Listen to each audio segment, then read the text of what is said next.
అందరికీ నమస్కారం. Welcome to kitchen India. ఈరోజు మనం అరటాకు చికెన్ తయారీ విధానాన్ని చూద్దాము. ముందుగా ఓ బౌల్ తీసుకొని ఓ స్పూన్ పింక్ సాల్ట్ లేకపోతే నార్మల్ సాల్ట్ అయినా వాడుకోవచ్చు.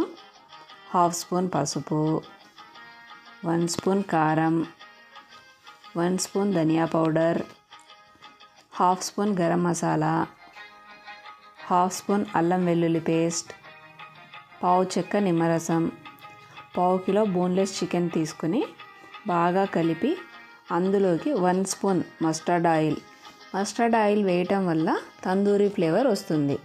అన్నీ బాగా కలిపి 1 గంట పాటు ఫ్రిడ్జ్లో పెట్టి మ్యారినేట్ చేసుకోవాలి. ఇప్పుడు అరటాకు తీసుకొని ఆకు మొత్తానికి మస్టర్డ్ ఆయిల్ పట్టించి మనం ముందు మ్యారినేట్ చేసుకున్న చికెన్ పెట్టి పొట్లం కట్టుకోవాలి. వీడియోలో చూపించిన విధంగా పొట్లం కట్టుకోవాలి.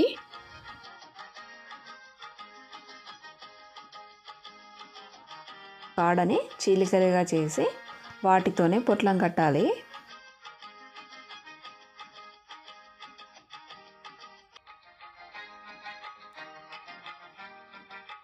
ఇప్పుడు గ్రిల్ మెష్ తవ్వ తీసుకొని స్టవ్ పై పెట్టి వేడయ్యాక మనం ముందుగా పొట్లం కట్టుకున్న ఆకుని తవ్వాలో పెట్టి సిమ్లో 25 నిమిషాలు ఉడికించుకోవాలి.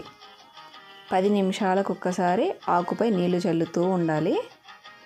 నీళ్లు చల్లటం వల్ల ఆకు కాలిపోకుండా ఉంటుంది మరియు ఆ నీళ్ళ ఆవిరితోనే లోపల చికెన్ ఉడుకుతుంది.